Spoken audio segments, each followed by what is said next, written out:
CH-140 seat के असली पिता। अरे ईशान, हम लोग एक डील क्यों नहीं करते? अंकित ने बिना ज्यादा इंटरेस्ट दिखाए कहा। कैसी डील? आरुष ने पूछा। हमें ट्रेजर टावर में ज्यादा दिलचस्पी नहीं है, हमें तो बस वो शैडो बीस्ट चाहिए।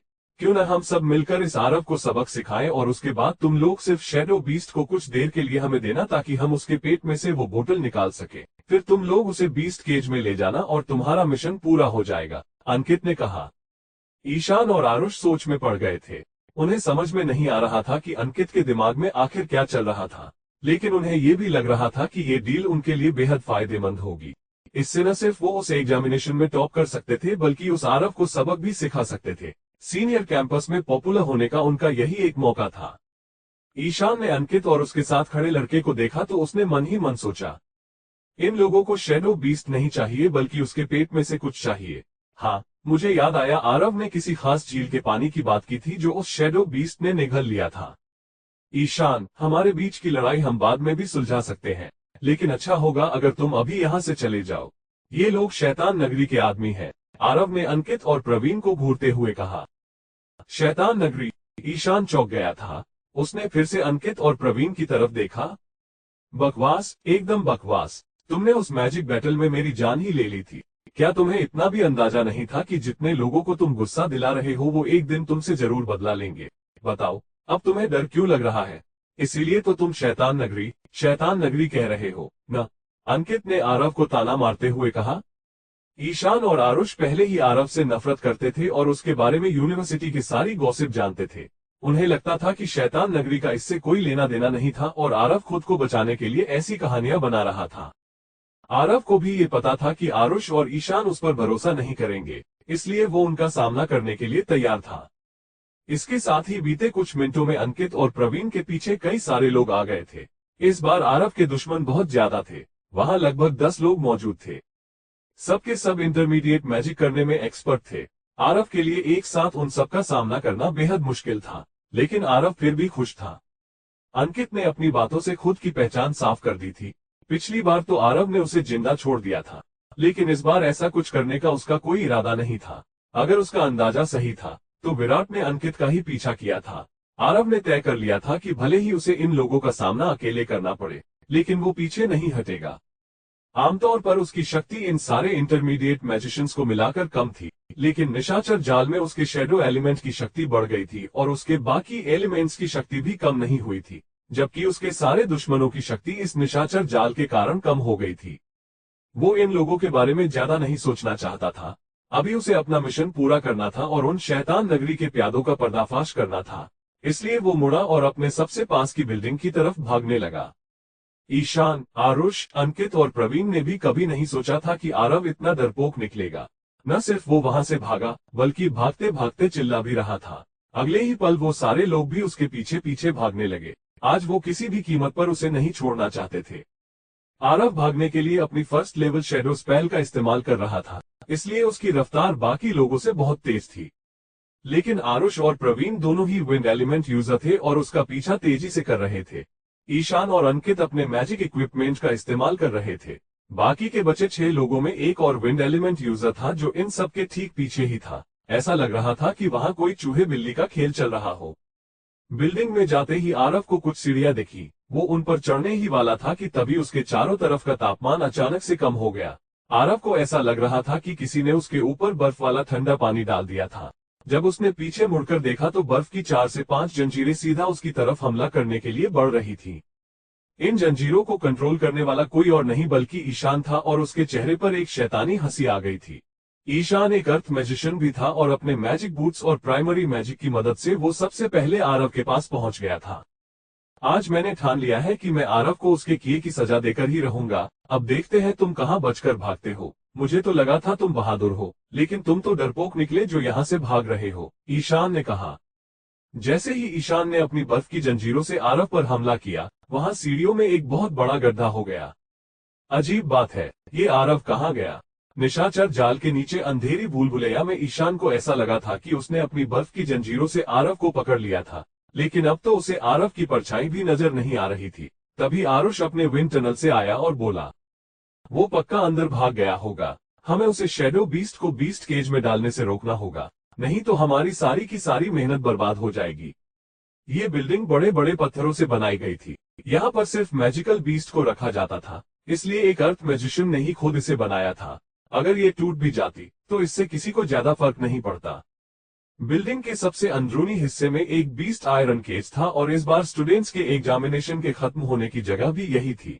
ये बीस्ट आयरन केज बहुत विशाल था, बिल्कुल किसी केज की तरह जिसमें यूनिवर्सिटी का सबसे पहला मैजिक बैटल कंपटीशन हुआ था।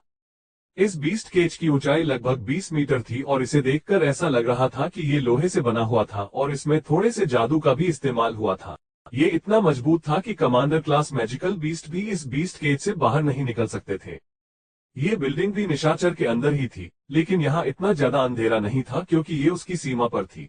इस बिल्डिंग पर कोई छत नहीं थी, इसलिए निशाचर जाल की दृष्टि इसके अंदर आ रही थी। ऊपर से उस बीस्ट केज को देखकर ऐसा लगता था कि उसकी गहराइयों में कोई बेहद डरावना मैजिकल बीस्ट था। आरव अपनी पूरी ताकत लगाकर दौड़ रहा था, लेकिन हल्का हल्का अंधेरा और धुंध होने के कारण उसे कुछ भी साफ दिखाई नहीं दे रहा था। इसलिए जब उसे लगा कि उसने छिपने की जगह ढूंढ ली है, तो वो अनजाने में बीस्ट केज के अंदर चला गया। बीस्ट केज का दरवाजा हवा में लटका हुआ था और पूरा केज धुंध से ढका हुआ था। इस वजह से आरव को पता ही नहीं चला कि वो गलती से बीस्ट केज के अंदर पहुंच गया था। तभी अचानक उसे किसी चीज की जोरदार आवाज सुनाई दी। आरव ने जब मुड़कर देखा तो उसके सामने एक 20 मीटर ऊंचा दरवाजा था। वो इसी के बंद होने की आवाज थी जिसे उसने सुना। आरव को समझ में नहीं आ रहा था कि इतना बड़ा दरवाजा आखिर अपने आप बंद कैसे हो गया, लेकिन जब वहां की धुंध साफ हुई तो आरव ने देखा कि वो बीस्ट केज के अंदर था। वो धुंध के कारण ज्यादा दूर तक कुछ देख नहीं पा रहा था और इसी वजह से आरव को पता भी नहीं चला। लेकिन देखा जाए तो इसमें आरव की गलती भी नहीं थी। वो तो यहाँ पहली बार आया था, उसे थोड़ी ना पता था कि वो बीस्ट केज से बाहर जाने का रास्ता उस बड़े दरवाजे ने बंद कर दिया था। वैसे तो ये केज लोहे की रॉड से बना हुआ था, लेकिन उनके बीच में इतनी जगह नहीं थी कि उसमें से एक इंसान बाहर निकल सके। बीस्ट केज का ऊपरी हिस्सा एक गुंबद के आकार का था और लोहे के वायर से बना हुआ था। अगर साफ साफ कहा जाए तो आरव यहाँ से बाहर नहीं निकल सकता था। सिर्फ इतना ही नहीं बल्कि बीस्ट केज में दूसरे एलिमेंट से बने हुए वायर्स का भी इस्तेमाल किया गया था, जिन्हें देखकर आरव की यहाँ से बचकर निकलने की सारी उम्मीदें खत्म हो गई थी। आखिर ये बीस्ट केज बनाया किसने है? ये तो मैजिकल बीस्ट को पकड़ने के लिए है ना, तो इंसान इसमें से बाहर क्यों नहीं निकल सकते? आरव ने मन ही मन बुदबुदाया। जब वहां से पूरी धुंध हटी तो अचानक किसी की आवाज आई। तुम्हें पता है कि तुम अभी कैसे दिख रहे हो? ये आवाज बेहद डरावनी थी। लगता है तुम मुझे कैद करने का बहुत लंबे समय से इंतजार कर रहे थे। आरव ने उस इंसान को देखने की कोशिश की जिसने वो दरवाजा बंद किया था। जाल में तो तुम खुद फंस गए, तो अब इसमें मेरा क्या कसूर? और इस शैडो बीस्ट को तो मैंने पकड़ ही लिया है। अब देखते हैं कि तुम्हारी यूनिवर्सिटी ये मिशन पूरा करने का मुझे क्या इनाम देती है। आरव के पास से आवाज आई।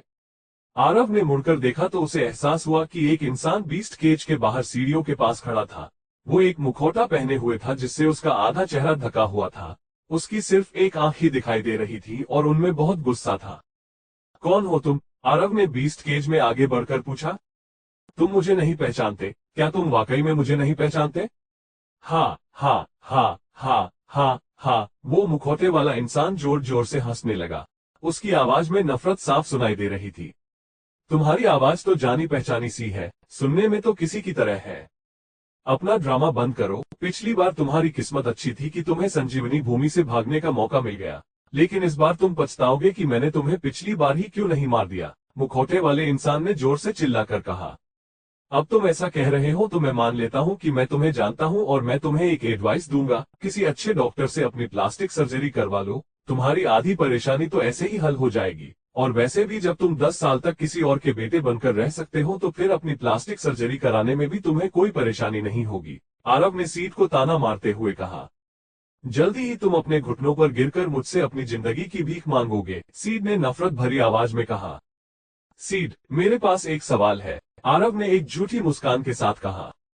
अगर तुम एक बार और अपने इस मिशन में फेल हो गए तो क्या तुम्हारा बाकी चेहरा भी जल जाएगा? आरव ने जानबूझकर धीरे धीरे पूछा। आरव की ये बात सुनकर सीड गुस्से से लाल हो गया था। उसने सोचा कि अगर आरव ने एक बार फिर से उसके चेहरे के बारे में कुछ कहा तो वो उसे तुरंत मार डालेगा। इस मामले में विराट आरव की तरह नहीं था। उसने जानबूझकर सीड को नहीं उकसाया था, लेकिन आखिर में उसे सीड का गुलाम बनना ही पड़ा था। सीड इस दुनिया में आरव से सबसे ज्यादा नफरत करता था और इसलिए उसे सबसे ज्यादा दर्द देना चाहता था। सीड अब आरव को जिंदा नहीं देखना चाहता था, इसलिए उसने बिना वक्त बर्बाद किए अपनी मैजिक स्पेल पढ़ना शुरू कर दिया। उसके स्पेल इस्तेमाल करते वक्त ऐसा लगता था जैसे हवा में ग्रे म्यूजिक नोट्स उड़ रहे थे। वो ग्रे नोट्स सीड के चारों तरफ उड़ रहे थे और देखते ही देखते वो रिबन में बदल गए थे। ये एक दूसरे से जुड़ने लगे और कुछ ही पलों में वहां एक दरवाजा आ गया जिस पर मैजिक के कुछ मंत्र लिखे हुए थे। वो दरवाजा खुला और आरव को उसमें से दो हरी आंखें चमकती हुई दिखाई दी। आरव देख पा रहा था कि इन आंखों में सिर्फ नफरत थी। जब वो चीज दरवाजे से बाहर आई तब आरव उसे साफ साफ देख पा रहा था। उसका पूरा शरीर ग्रे रंग का था। उसके पूरे शरीर पर झुर्रियां थी और देखने से ऐसा लग रहा था कि किसी ने गर्म लोहे से उसके शरीर पर जगह जगह निशान बनाए थे जो देखने में बहुत बदसूरत थे। देखने में ये शैतानी लाश से ज्यादा अलग नहीं था, लेकिन इसकी बदबू उनसे अलग थी। आरव को याद था कि ऐसी बदबू सिर्फ उस रात विराट के पास से आई थी और उसे देखने से ऐसा लग रहा था कि वो एक आम शैतानी लाश से ज्यादा ताकतवर था। ये एक शापित शैतानी लाश है।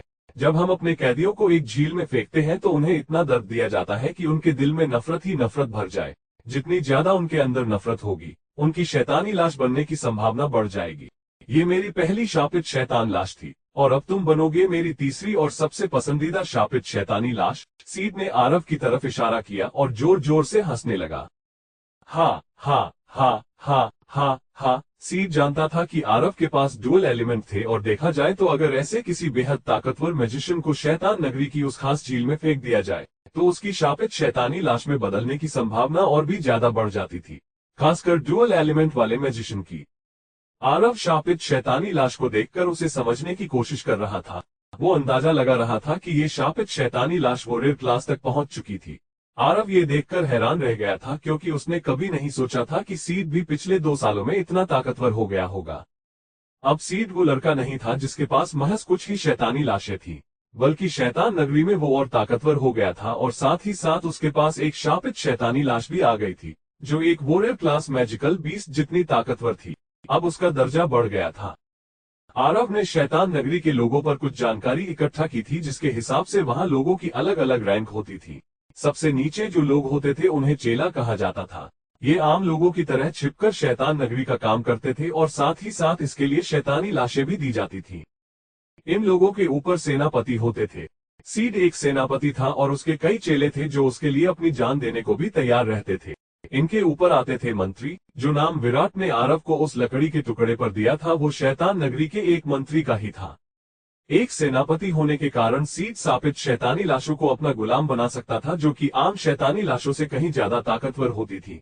बदकिस्मती से सीड ने विराट को भी एक शापित लाश में बदल दिया था, लेकिन फिर भी विराट ने अपनी इंसानियत नहीं खोई थी। वो सीड का ऑर्डर न मानने की पूरी कोशिश करता था, लेकिन आरव के सामने खड़ी ये शापित शैतानी लाश वैसी बिल्कुल भी नहीं थी। ये सीड के प्रति बहुत वफादार थी। ऐसा इसलिए क्योंकि वो 10 साल से सीड का गुलाम था। तुम जानना नहीं चाहोगे कि ये कौन है? सीड ने अपने बगल में खड़ी हुई शापित शैतानी लाश की तरफ इशारा करते हुए कहा। मुझे जानने में कोई दिलचस्पी नहीं है, आरव ने कहा। वो बीस्ट केज में खड़ा हुआ था और सीड से बात करते वक्त वो वहां से बाहर निकलने का रास्ता ढूंढ रहा था। सीड ने इसके बाद कुछ भी नहीं कहा और उस शैतानी लाश को बीस्ट केज के अंदर जाने का ऑर्डर दिया। इस दुनिया में शायद कोई नहीं जानता था कि ये शापित शैतानी लाश सीड के असली पिता थे। जब सीड 7 साल का था तो शैतान नगरी के लोगों ने उसे अपना एक मेंबर बना लिया था। इसके बाद सीड ने सबसे पहले अपने पिता को शापित शैतानी लाश में बदलने का काम किया था क्योंकि वो उसके साथ मारपीट करते थे। इसके कुछ वक्त बाद सीड सिंह फैमिली में चला गया और 10 साल वहां रहने के बाद भी किसी को उसकी असली पहचान के बारे में कुछ भी नहीं पता चला था। सिर्फ इतना ही नहीं बल्कि उसने सिंह फैमिली के मैजिक रिसोर्सेस का इस्तेमाल अपने इस शापित शैतानी लाश को शक्तिशाली बनाने में भी किया था। सीड ने इस दुनिया में अपने सबसे करीबी इंसान को एक शापित शैतानी लाश में बदल दिया था और उसे अपना गुलाम बना लिया था। इसी शैतानी लाश की वजह से ही उसे शैतान नगरी में एक सेनापति की पोजीशन पर प्रमोट किया गया था। अगर वो अपने इस मिशन में भी सफल हो जाता तो उसके हेड बॉस उसे मंत्री की पोजीशन पर भी प्रमोट कर सकते थे। इसके बाद उसके सारे दुश्मनों की बैंड बच जाती। जब वो अपने पिता को एक शापित शैतानी लाश में बदल सकता था तो फिर न जाने वो आरव के साथ क्या करने वाला था जिसने उसका 10 साल का लंबा प्लान खराब कर दिया था और उसका चेहरा भी खराब कर दिया था। वो आरव को इतना दर्द देना चाहता था जितना उसे तब हुआ था जब उसके बॉस ने उसका चेहरा जलाया था।